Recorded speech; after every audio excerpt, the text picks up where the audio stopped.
তো আল্লাহ রাব্বুল আলামিন যে ঈদ আমাদেরকে দিয়ে থাকেন এর মধ্যে অত্যন্ত গুরুত্বপূর্ণ হচ্ছে ঈদুল আযহা। 10 জিলহজের মুবারক এই ঈদুল আযহা, এটি আমাদের কাছে এতটাই দামি। এই জিলহজের প্রথম 10টা দিন আল্লাহর কাছে অত্যন্ত দামি। এর মধ্যে ঈদুল আযহাটা এত বেশি দামি, এই দিনটা যেন আমি সুন্নাহর কিছু আমল দিয়ে নিজেকে পরিবর্তন করতে পারি। ঈদুল আযহার অনন্য আমল হচ্ছে আমি আপনি প্রত্যেকে প্রথম কাজটা হচ্ছে সকালবেলায় খুব সকাল করে জাগ্রত হওয়া। দ্বিতীয় কাজটি হচ্ছে আমরা ফজরের নামাজ পড়ে এসে সুন্দর করে আমরা গোসল করব। নিজে গোসল করব, সন্তানদেরকে গোসল করাবো। গোসল করে 3 নাম্বার কাজ হচ্ছে তাতুইব মানে সুগন্ধি ব্যবহার করা। 4 নাম্বার কাজ হচ্ছে আমি আপনি নতুন যে জামাটা আছে অথবা ভালো যে জামাটা আছে ওই জামাটা আমরা পরিধান করব। ভালো জামাটা পরিধান করার সময় নবী সাল্লাল্লাহু আলাইহি সাল্লাম আমাদেরকে একটা দোয়া শিখিয়েছেন। দোয়াটি হচ্ছে এই, আলহামদুলিল্লাহিল্লাযী কাসানি হাযা সাওবা ওয়া রাযাকানিহি মিন গায়রি হাওলিন মিন্নি ওয়ালা কুওয়া। এই দোয়াটা পারলে আমরা পড়বো যে আল্লাহ আপনি আমাকে পোশাকটা পরিয়েছেন আমার কোনো ক্ষমতা কোনো শক্তির কারণে না, আল্লাহ আপনি আমাকে তৌফিক দিয়েছেন বিধায় আল্লাহ আমি পড়তে পেরেছি। এই দোয়াটা পড়ে নেয়। 5 নাম্বার কাজ হচ্ছে সন্তানদেরকে সাথে নিয়ে ঈদগাহের দিকে যাওয়া। 6 নাম্বার কাজ হচ্ছে কোরবানির ঈদে কোরবানির পশুর গোশত দিয়ে খাওয়ার চেষ্টা করা, কোনো কিছু না খেয়ে বের হওয়া, কোরবানির পশু দিয়েই খাওয়া। 7 নাম্বার আপনার আমার কাজ হচ্ছে 7 নাম্বারের সুন্নাহ হচ্ছে খতিবের কাছাকাছি গিয়ে খুবই নিঃশব্দে কথাগুলো শোনা। 8 নাম্বার কাজ হচ্ছে আমরা যেই পথ দিয়ে যখন যাব পথে যাওয়ার পথে আমরা পড়তে থাকবো আল্লাহু আকবার আল্লাহু আকবার লা ইলাহা ইল্লাল্লাহ আল্লাহু আকবার ওয়ালিল্লাহিল হামদ। এরপর আমার আপনার জন্য 9 নাম্বার কাজ হচ্ছে আমি আপনি যখন খতিবের কাছে গিয়ে কথাগুলো শুনলাম এরপর আমি আপনি যখন কোরবানি করব, এই কোরবানি করার পূর্বে কোরবানির নিয়মগুলো খতিবের আলোচনা থেকে শিখব।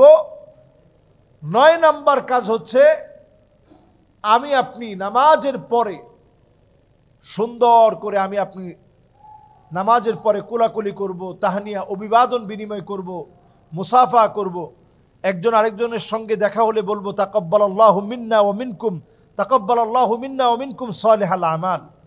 এর পরের কাজটি হচ্ছে 10 নম্বরের মৌলিক আমার 10ই জিলহজের বড় কাজ কোরবানির পশু জবাই করা। এই কোরবানির পশু জবাই করার আগে আপনি আমি চুল নখ কাটবো না।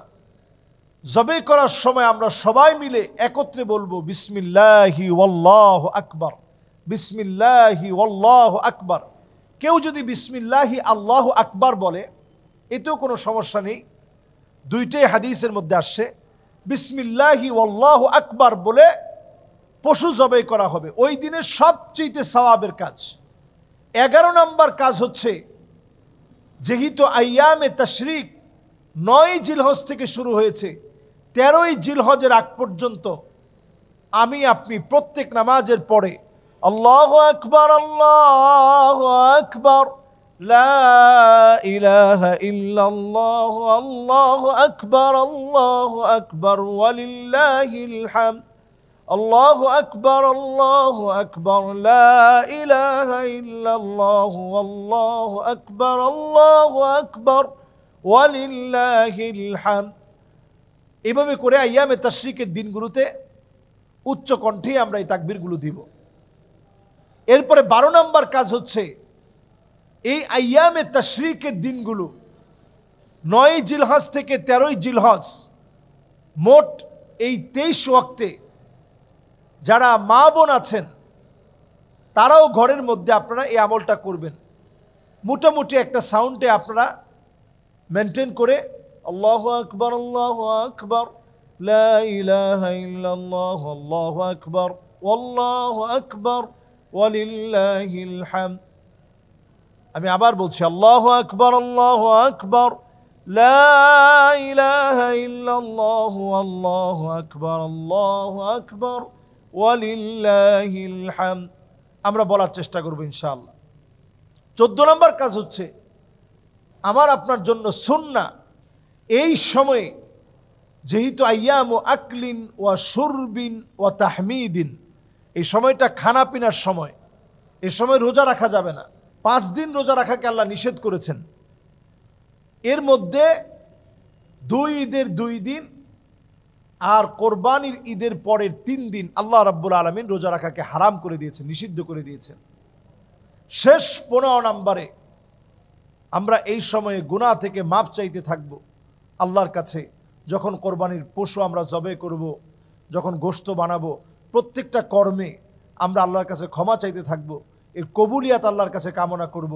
দরিদ্র, দুস্থ, অভাবী মানুষ প্রত্যেকের কাছে তাদের হকটা আমরা বুঝিয়ে দেওয়ার চেষ্টা করব। আল্লাহ তাআলা আমাদেরকে তৌফিক দান করুক। সাম্প্রতিক সময়ে চুয়াডাঙ্গায় একটি বাড়িতে কোরআন তেলাওয়াত বন্ধ হলেই আগুন ধরে যায়। এর আসল রহস্য কি? কোরআনুল করিম হচ্ছে আমাদের জন্য হুজ্জা। কোরআনুল করিম হচ্ছে আমাদের জন্য বেঁচে থাকার পাথেয়। মুসলিম জীবনযাপনে যে ঘরের ভিতরে কোরআন নেই, এটা একেবারে জীর্ণ শীর্ণ বাড়ির সাথে তুলনা করা হয়েছে। কোরআনুল করিম আপনার ঘরের মধ্যে যখন থাকবে, নানা রকমের বিপদ, বালা, মুসিবত, শয়তানের কুমন্ত্রণা থেকে আল্লাহ রাব্বুল আলামিন হেফাজত করবে। বাইতুল খারাব হচ্ছে ওই ঘর, যে ঘর কোরআনুল করিমের তেলাওয়াত শূন্য ঘর। প্রতিদিন কোরআনুল করিমকে তেলাওয়াত করেন, 10টা আয়াত হলেও পড়ার চেষ্টা করেন। কোরআনুল করিমের 10টা আয়াতও যদি আপনি তেলাওয়াত করেন, এটা আমার আপনার মুক্তির পাথেও হতে পারে, একটা আয়াতও হতে পারে। যেমন এই শেষ জামানার ফিতনার সময়ে দাজ্জালের ফিতনা থেকে বাঁচার জন্যে সূরা কাহফের প্রথম 10টি আয়াত পড়ুন, যেটি আপনাকে রিজিক হিসেবে, খাবার খেলে যেভাবে আপনি সুস্থ থাকেন, শরীরে শক্তি যোগায়, এই 10টি আয়াত আপনার শরীরে শক্তি যোগাবে। এই জন্য এই আয়াতে কারিমাগুলো তেলাওয়াত করা। চুয়াডাঙ্গায় যে ঘটনাটি ঘটেছে, এটা হতে পারে এরকম কোনো ব্ল্যাক ম্যাজিক, কালো জাদু করার মধ্য দিয়ে এই ঘরে ক্ষতি করার চেষ্টা করা হয়েছে। যেই ক্ষতি নেবানোর জন্য কোরআনুল করিমের তেলাওয়াতই যথেষ্ট। কোরআনুল করিমের এই তেলাওয়াত যুগে যুগেই নবী আলাইহিস সালাতু ওয়াস সালাম থেকে প্রমাণিত মহাসত্য। লাবিদ বিন আসাম নবীজিকে যখন কালো জাদু করলেন, এই কালো জাদু করার পর 6 মাস নবীজি অসুস্থ ছিলেন। নবীজি স্ত্রীদের কাছে গেলে আম্মাজানদের কাছে যেতেন, কিন্তু মনের ইচ্ছাটা নবীজি পুরা করতে পারতেন না, এত দুর্বল হয়ে পড়েছিলেন। এরপরে সূরা ফালাক এবং নাসের মধ্য দিয়ে আল্লাহ রাব্বুল আলামিন লাবিদ বিন আসামের এই জাদু থেকে আল্লাহ তাআলা হেফাজত করেছেন। তো এই ঘরের মধ্যেও এমন কোনো জাদু থাকতে পারে, যেই জাদুর বদ প্রভাবের কারণে বিভিন্ন জায়গায় আগুন ধরে যাচ্ছে, আসবাবপত্রের মধ্যে আগুন ধরে যাচ্ছে, জায়গায় জায়গায় আগুন ধরে যাচ্ছে, যেটা কল্পনাও করা যায় না। ফ্রিজের ভিতরে আগুন ধরে যাচ্ছে, খাটের ভিতরে আগুন ধরে যাচ্ছে, তোশকের ভিতরে আগুন ধরে যাচ্ছে, এমনকি বিভিন্ন আসবাবপত্র সবগুলো জ্বলে যাচ্ছে, পুড়ে যাচ্ছে। এই যে অবস্থা, এই অবস্থা বোঝা যায় যে যে কোনো একটা কালো জাদুর প্রভাবে এই জাতীয় ঘটনা ঘটতে পারে। এক্ষেত্রে কোরআনুল করিম আপনারা তেলাওয়াত ছেড়ে রাখুন, সূরা বাকারা তেলাওয়াত ছেড়ে রাখেন, নিজেরা পড়ার চেষ্টা করেন, আয়াতুল কুরসি প্রতিনিয়ত পড়েন, আমল করার চেষ্টা করেন।